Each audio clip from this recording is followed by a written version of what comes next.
Good evening friends. FII data analysis करने जा रहे हैं। आज का जो 24 तारीख है उसको हम देखेंगे कि 21 तारीख के डेटा में के अनुसार क्या क्या चेंजेज हुआ है। इंडेक्स फ्यूचर्स में हम देखेंगे और साथ साथ देखेंगे स्टॉक फ्यूचर्स में देखेंगे, कॉल ऑप्शन में देखेंगे और पुट ऑप्शन में देखेंगे। और उसके आधार पे हम डिसाइड करेंगे कि ओवरऑल पिक्चर हमारा जो शॉर्ट टर्म का पिक्चर है वो बियरिश है कि बुलिश है। अब देखने की कोशिश करते हैं। तो सबसे पहले इंडेक्स फ्यूचर पे देखते हैं। इंडेक्स फ्यूचर में आप देख सकते हैं कि 21 नवंबर का जो डेटा था वो लॉन्ग पोजीशन 25,571 था, शॉर्ट पोजीशन 1,95,000 था। ठीक है, तो ओवरऑल नेट पोजीशन निगेटिव था, बियरिश था, जो बियरिश बना हुआ है। 24 तारीख को जो डेटा है ये 32,900 लॉन्ग के पोजीशन में ऐड हुआ है, लॉन्ग इंक्रीज किया, साथ साथ शॉर्ट पोजीशन में कमी हुआ है। यानी इसका कहने का मतलब आप जो नेट चेंज हुआ है 8,150 है। यानी कहने का मतलब है कि मार्केट अपने शॉर्ट को कवर किया है इंडेक्स फ्यूचर्स में, ये बुलिश रहेगा। और एफआईआई ने इंडेक्स फ्यूचर्स में लॉन्ग ऐड किया है, शॉर्ट रिड्यूस किया है, शॉर्ट कवरिंग हुआ है, लॉन्ग बिल्डअप हुआ है, बुलिश रिवर्सल सिग्नल दिख रहा है।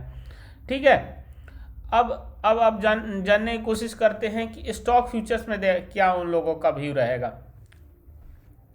तो स्टॉक फ्यूचर्स में अभी देखते हैं कि स्टॉक फ्यूचर में 21 तारीख का जो लॉन्ग पोजीशन है वो 36 लाख के अराउंड में है और ये 23 लाख के अराउंड में है। शॉर्ट पोजीशन टोटल 12,63,000 है और 24 तारीख को जो नेट चेंज हुआ है वो 13,49,000 के, और इसमें भी 84,000 मतलब बुलिश है। लॉन्ग में स्ट्रॉन्ग एडिशन हुआ है, शॉर्ट में हेवी अनवाइंडिंग हुए हैं। एफआईआई के लिए बुलिश ऑन इंडियन स्टॉक्स में अभी भी एफआईआई बुलिश हैं। ठीक है, जो हमारा डेटा दिखा रहा है उसके अनुसार दिख रहा है। ठीक है, अब हम नीचे में इंडेक्स कॉल में बात करेंगे।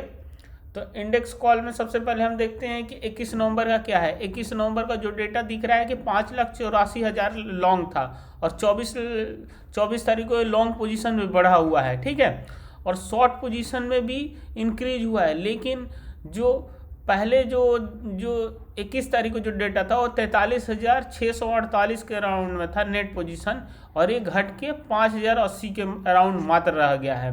यानी नेट जो चेंजेज हुआ है दोनों में काफ़ी निगेटिव हुआ है, बियरिश सिग्नल दिख रहा है। यहाँ से net call long dramatically reduce हुआ है, कॉल शॉर्ट बढ़े हैं, अप साइड एक्सपेक्टेशन यहाँ से आपको दिख रहा है। ठीक है, जो कॉल में दिख रहा है वो अप साइड एक्सपेक्टेशन है हमारा। अब जानने की कोशिश करते हैं। अब नीचे में चलते हैं और इंडेक्स पुट्स में देखने की कोशिश करते हैं। तो सबसे पहले इंडेक्स पुट्स में देखेंगे तो क्या पोजीशन में बन रहा हुआ है। लॉन्ग पोजीशन आप देख रहे हैं कि 7,08,000 था है और शॉर्ट पोजीशन 4,26,000 में। टोटल नेट पोजीशन है 2,82,000 21 तारीख को, और ये 24 तारीख को जो बढ़ के हुआ है 2,89,000। यानी पुट को बाइंग ज़्यादा हुआ है तो इससे आप बेयरिश सिग्नल बोल सकते हैं। पुट लॉन्ग इंक्रीज हुआ है, डाउन साइड हेज करने के लिए हो सकता है कि मार्केट गिर रहा है, उन्होंने क्योंकि स्टॉक फ्यूचर्स खरीदा है, इंडेक्स भी उन्होंने खरीदा है, इसलिए हो सकता है उन्होंने पुट को खरीदा हुआ होगा। यानी उनको शॉर्ट टर्म में लग रहा है कि मार्केट गिरेगा। यानी लॉन्ग टर्म में कोई भी स्टॉक क्यों खरीदता है, उनको लगता है कि मार्केट ऊपर जाएगा लॉन्ग टर्म में। और इंडेक्स को क्यों खरीदता है, इंडेक्स में लगता है कि मार्केट लॉन्ग में जाएगा। लेकिन अभी भी देखिएगा ना, स्टॉक में उन लोगों का हेवी बाइंग है। हेवी बाइंग मतलब उन लोग लॉन्ग टर्म में अभी भी वो लोग को दिख रहा है कि मार्केट ऊपर साइड में है। शॉर्ट टर्म में तो हमारा दिख रहा है कि पी में काफ़ी बाइंग में काफ़ी बड़ा हुआ है, सी में सी के साइड में भी अनवाइंडिंग हुआ है, बाइंग का जो अनवाइंडिंग हुआ है, शॉर्ट का इंक्रीज हुआ है। यानी इससे आप डेटा से आप क्लियरली संकेत है कि मार्केट अभी जो शॉर्ट टर्म में है वो बियरिश दिख रहा है, पी लॉन्ग डोमिनेंट हुआ है। ठीक है, अब ओवरऑल हम जो पिक्चर देखते हैं, फाइनल हम लोग का मार्केट का व्यू क्या रहेगा, सेंटीमेंट जो दिखाने की कोशिश करते हैं।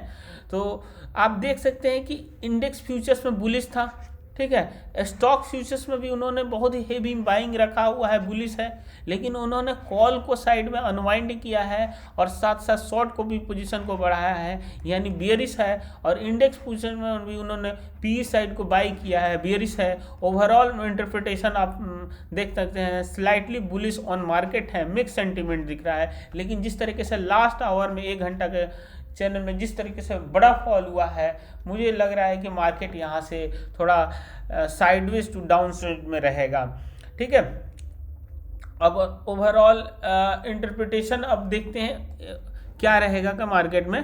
आप देख सकते हैं कि मिस सेंटिमेंट है, इंडेक्स फ्यूचर्स में लॉन्ग बिल्डअप हुआ है, स्टॉक फ्यूचर्स में हेवी बुलिश पोजीशन है, बोथ CP दोनों में बियरिश बायस मेंटेन किया है, यानी short term is equal to bearish, long term is equal to bullish. ठीक है, कंक्लूजन है कि future data suggest upside, option data suggest caution. Option data हमारा हमेशा शॉर्ट टर्म दिखाता है, फ्यूचर डेटा हमारा दिखाता है लॉन्ग टर्म दिखाता है। तो फाइनल व्यू हमारा ये रहेगा, मार्केट में ओपन स्टेबल को पॉजिटिव रहेगा, ऑफ साइड गैप रहेगा, वोलेटिलिटी पॉसिबल है, strong directional move only in ओए ब्रेकडाउन। अगर मान लीजिए कॉल सेल जितना हुआ है, अगर इसको ब्रेक करता है तो हेवी शॉर्ट कवरिंग होगा और मार्केट तेजी से ऊपर जा सकता है। अब इस चीज़ को हम लोग देखते हैं, इम्प्लीमेंटेशन का करते हैं मार्केट में क्या होता है। लेकिन हमारा जो शॉर्ट टर्म का व्यू है वो बियरिश है, बियरिश टू डाउन साइड, या इसको साइडवेज बोल सकते हैं। लोग प्रीफर कर रहा है कि मार्केट कल साइडवेज नहीं रहेगा, एक्सपायरी है, बहुत तेज़ी से ऊपर जो आज फॉल हुआ है उतना ही तेज़ी से भी रिकवरी होगा, लेकिन भी रिकवरी में पॉसिबल नहीं है क्योंकि आप देखे थे कि निफ्टी के एनालिसिस में कि मार्केट ने क्या किया है कि साइडवेज किया है, यहाँ से साइडवेज करके फिर ब्रेक डाउन किया है इसको, और ब्रेक डाउन को फिर इसको, अब ये जो ब्रेक डाउन करने के बाद क्या हुआ, ये पहले सपोर्ट था, अब ये रेजिस्टेंस की तरह काम करने लगा। रेजिस्टेंस की तरह जब काम करेगा तो यहाँ से फिर बड़ा फॉल हुआ है।